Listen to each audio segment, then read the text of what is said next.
Hi, I'm Dave. Welcome to my channel, Life Lessons with Dave, where we talk about real life examples, problem solving, about work, money, and relationships, and any other topic that might come up.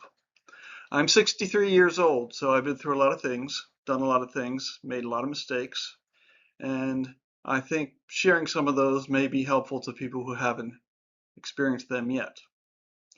I've been married for 38 years. I have 3 grown children. I'm a Christian, so some of my advice or comments might come from the Bible. Um, I've worked for 50 years. I have 50 years of work experience. Um, I've been laid off and employed, unemployed, liked my job, didn't like my job, hated my job, just about any combination you can think of. So I've had to learn all these lessons these past 63 years. So that's the school of hard knocks. We call it the school of hard knocks because you go to that school and you get knocked around a lot. It's the school of life. So you get experiences and you learn from your mistakes. And I'm hoping if I can give you some advice about what I've had to deal with, it might help you in dealing with your mistakes when they come around, or might give you a strategy before you get to those mistakes. We're going to talk about the good job lie today. The good job lie is what you're told when you're younger. Like when I was young and I went to college out of high school, it was basically you understood that you were going to go to high school, you were going to go to college, and then you were going to get a good job. But nobody told you what a good job was. Probably in most people's minds, a good job was a job that paid a lot or had a good income. And that typically is what people want when they think of a job. I want a job that pays a lot. But for them, it may not be a good job. A good job is something that not only pays you, but you enjoy. But for these folks, good jobs could be different things. They could be jobs that have good work-life balance. They might be jobs that provide well financially, or they might simply be jobs that have a high degree of security and that they're not likely to be phased out because of change in technology or changes in society. And it could be any of these things for different people, or all of them. But the reality is, like I'm saying, is that good jobs are different for different people. And in order to identify those good jobs, you've got to have goals. Because without goals, you never know when you arrive. So you're like on a journey with no destination. So you need career goals in order to help you identify how your career is going to go. And I wonder if this is why so many people are unhappy in their jobs, or dissatisfied might be a better word. I know I was across the years. I had all kinds of things happen. So even though this might seem like it's for younger people coming out of high school and college, this is not just for the young. This is for anybody. It doesn't matter your age because you can make changes at any point in your life. A lot of people became successful later in life. I don't have any examples off the top of my head. I wish I did. But they, you know, just developed businesses later in life, became artists later in life, whatever the case might have been. So if you're in your 20s or you're right out of high school, right out of college, this is for you. If you're 50 years old, 40 years old, 30 years old, this is for you. Look at me. I'm 63 years old and I'm doing something new here. I'm making a YouTube video. I recently started a new job that was nothing like anything I had done before. And it's never too late. So keep that in mind. Try to find out what your passions are. Passions are the things that you think about and want to do, love to talk about. For me, it's Bible apologetics, which is learning about facts and history and what have you that support the reliability of the Bible, and dogs. I have 3 dogs. You can see the one up there above us, Tucker. He's our Cavapoo. I've got 2 Shelties, Molly and Bentley. And I really just love dogs. I think they're great friends and great to have around. And because of that, I wrote a couple books and put them on Amazon. They didn't do great. They didn't do well at all, actually, but they got out there, and that was really the goal, was to write the book and get them out there. But I really enjoyed doing them because I loved the subject matter so much. So you want to do yourself a favor. First off, think about taking a personality test. Personality tests can help you identify some things about yourself that you might not realize. How much of an introvert you are, or how much of an extrovert you are, how you like to organize work. Do you like to organize work, or are you more kind of a free thinker and you don't worry about organization so much? These are important things because these are going to help you decide what kind of job might be right for you. Um, but again, remember your passion.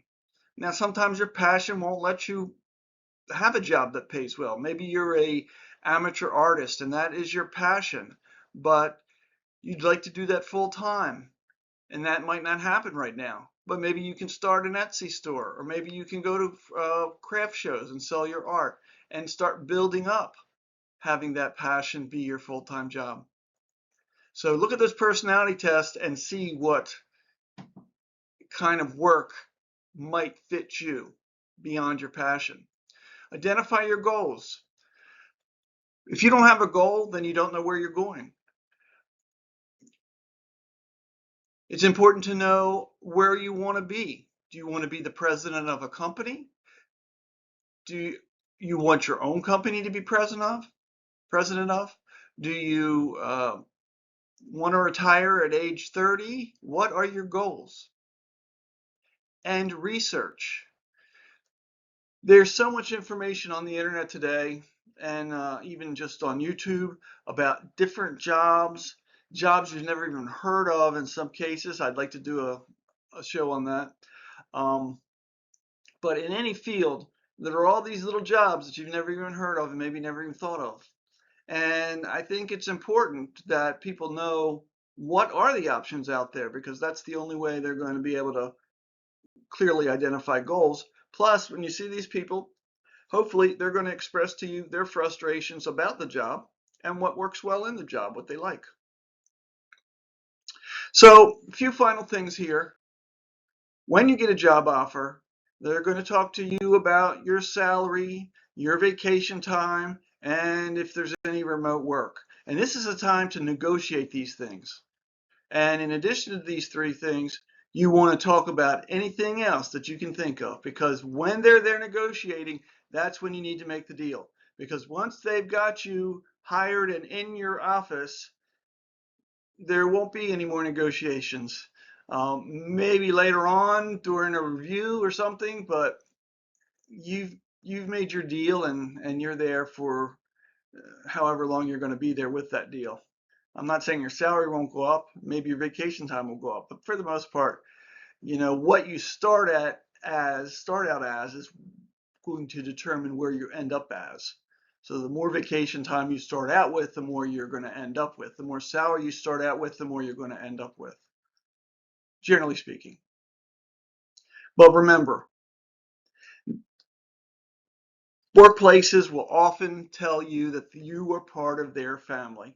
If you look at the some of the ads on the store windows and stuff at places like McDonald's or Taco Bell, whatever, they'll tell you what a great place it is to work and how wonderful they are and be a part of their family and what have you. It's a lie. Sorry, but it's pretty much just a lie.